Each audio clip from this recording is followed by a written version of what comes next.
दहेज प्रताड़ना से परेशान महिला की संगीन हालत में मौत, मैके पक्ष ने ससुराल पक्ष पर हत्या का लगाया आरोप। आपको बता दें, अलीगढ़ थाना हरदुआगंज अंतर्गत गांव वसई से दहेज प्रताड़ना का एक गंभीर मामला सामने आया है। मोहल्ला पठानान थाना सासनी गेट अलीगढ़ निवासी मोहम्मद फरीद की पुत्री गुलफ्शा की शादी 21 दिसंबर 2023 को मुंतजिरपुर अल्ताफुद्दीन निवासी गाँव हरदुआगंज अलीगढ़ के साथ मुस्लिम रीति रिवाज से हुई थी। विवाह में लगभग 7 लाख रुपए खर्च कर दहेज स्वरूप सोने चांदी के जेवर, बर्तन व अन्य घरेलू सामान दिया गया था। शादी के बाद से ही पति मुंतजिर, ससुर अल्ताफुद्दीन, सास अनवरी, देवर आसिफ सहित अन्य ससुराली जन दहेज में 2 लाख रुपए की मांग करते हुए गुलफ्शा को शारीरिक व मानसिक रूप से प्रताड़ित करने लगे।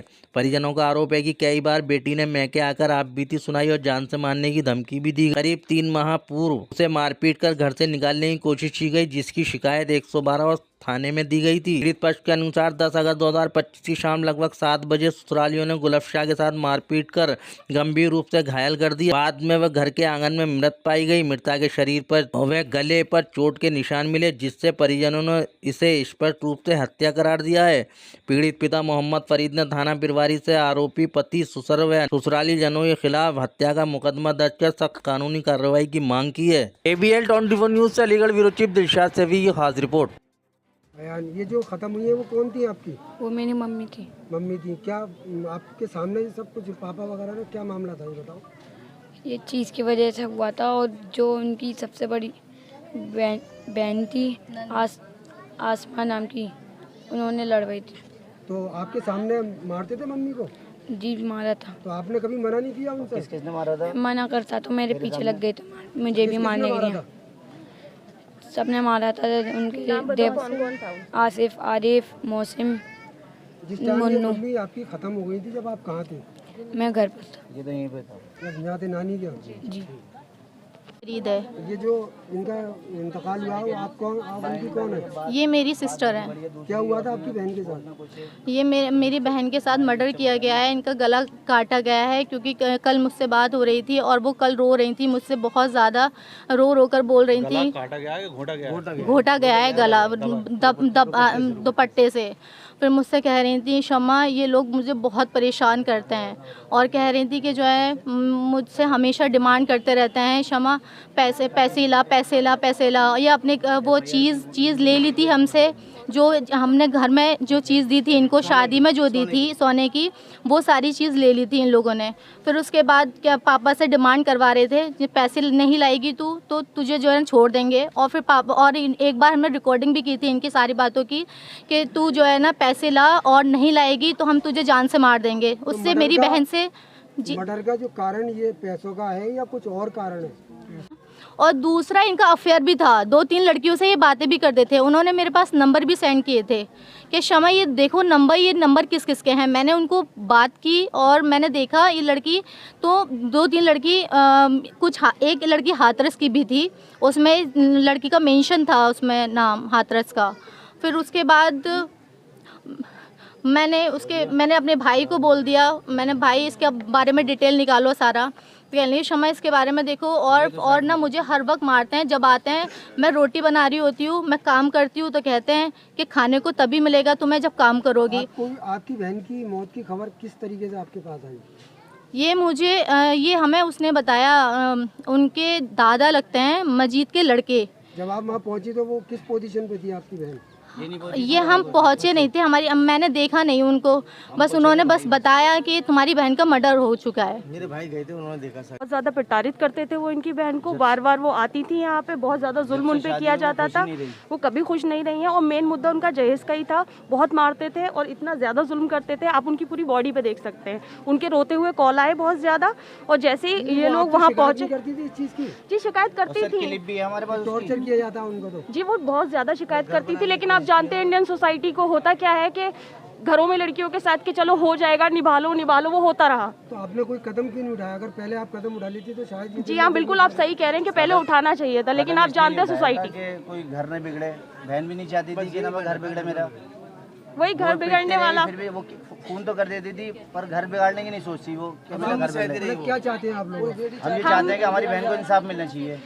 देखिए इंसाफ मिलना चाहिए और ऐसा बिल्कुल नहीं होना चाहिए। आप जानते हैं कि लड़कियों के साथ ये हुआ है, बहुत जुल्म के साथ हुआ है। इन लोगों ने सिर्फ, उस लड़की ने भी जो है इस वक्त इस हाल में, उसने सिर्फ अपना घर बचाने के लिए सब किया। यहाँ पे रुक के गई। उनका एक बेटा है, उसे भी मारने की कोशिश की, उसको भी बहुत बार वो भागा है निकल के, उसके पीछे भी भागे थे। आज इसको सजा हो जाएगी तो क्या हुआ था, क्या मामला हुआ था? कल हम ये 7 बजे बात कर रहे थे अपनी बहन से जिसका इंतकाल हुआ है। छोटी बहन बात कर रही थी। आपकी बहन थी वो? जी हमारी बहन थी वो। कहाँ पर ब्याही थी? वो हरदोगंज थाना लगता है और भड़ासी गांव है। तो मामला क्या हुआ था? मामला ये हुआ था, उसने बाग खरीदा होगा, उसमें उसको नुकसान हुआ। वो कहने लगा 5.5 लाख रुपए नुकसान हुआ है मुझे। किसने खरीदा था? जो हमारा बहन का हस्बैंड था, बहनोई, उसने तो उसको नुकसान हुआ 5.5 लाख रुपए का। अब वो बहन से टॉर्चर करता था कि 10 लाख रुपए अपने घर से लिया। मेरा काम भी बंद हो गया और ना मुझे उधारी के भी पैसे देने, तो 10 लाख रुपए ले गया। और हर बात पे मारता था, जैसे कि एक क्या बुलेट नहीं मिली मुझे मैं बुलेट पर अच्छा लगता हूँ। हाँ, शादी में बुलेट नहीं मिली और 1 लाख रुपए दिए उसको हमने, तो वो भी पी गया उसने, वो भी लौटा के नहीं दिए। आगे से फिर और पैसे मांग रहा था, तो इतनी वो तो है नहीं है। और हमारे घर में जो बहन उसको ले जाके देगी, सोने की चीज़ थी, वो भी बेच के खा गया। वो कितनी उम्र थी बहन की? बहन की 38 साल थी। शादी कितने दिन हो गए? वो 21 दिसंबर को हुई थी 2023। वो 16। मौत का कारण ये था सर, अपने घर से पैसे ले गया, तो पैसों की डिमांड पे ही और उसको टॉर्चर करता था। आता था, पैसे ले गया, पैसे मांगा। हाँ, हर बात में क्या घर पे जा, अपने पैसे ले गया। हर छोटी छोटी बातों पे मारता था। उसकी बहनें भी नहीं बदतमीजी करती थी, बहनों से कुछ बोलता नहीं था। ये हमारी बहन को ही मारता था। तो मारा क्यों, किस वजह से, कब मारा, क्यों किस तरह से मारा है? वो उसने ये फांसी, देखो अभी हम पूछ के आ रहे हैं चीलगढ़ से, तो उसमें रुपट्टे से कस के उसको मारा गया है। हाँ, गला घोट के मारा गया है और उसके लिए कोई धारदार चीज़ नहीं है। यहाँ लगी हुई है। उसके सूचना कैसे मिली इसकी? हमें सूचना किसी के द्वारा मिली। उन्होंने कॉल हमारे पास नहीं करी, दूसरे के पास करी कॉल उन्होंने। वहाँ से हमारे पास कॉल आई, फिर हमसे बोला कि वो मेडिकल में हम मेडिकल गए, हमें नहीं है चकमा दिया कि वो मेडिकल में कोई नहीं था, लाश में ही पई थी गांव में ही। फिर हम नहीं भड़ासी गए, वहाँ पे देखा तो खाली हमारी बहन चरपाई पर लेटी हुई थी और वहाँ से सब लोग फरार थे, वहाँ पे कोई नहीं था। पुलिस को सूचना दी फिर आपने? हाँ, पुलिस को सूचना हमने 112 नंबर पे हमने मेडिकल से कॉल कर दी थी। फिर हमने हाथ कर निकल चुके थे। फिर वहाँ से हम हरदोगंज थाने से हमने पुलिस को लिया। फिर पुलिस के साथ में हम पहुँचे वहाँ पर, तो हमने अपनी बहन को लेटे हुए देखा चारपाई पर और कोई नहीं थे वहाँ पर। 2 मोहल्ले वाले थे जो हमें देख के वो भी अंदर घुसे थे। अकेली पड़ी थी वो। तो मृतर हालत में थी वो? हाँ, वो मरी हुई थी, वो चारपाई पर पड़ी हुई थी, वो मरी हुई थी। कितने बहन भाई हैं आप लोग? हम 4 बहन थे और 7 भाई थे। एक भाई का एक्सीडेंट हो गया था ट्रेन से। और कौन से नंबर की थी? ये दूसरे नंबर की बहन है हमारी। बहन का नाम मुन्नू और उसकी अलाउद्दीन। ABL 24 न्यूज, सच दिखेगा। ABL 24 न्यूज को सब्सक्राइब करें, ताज़ा खबरों के लिए बेल आइकन को दबाएं।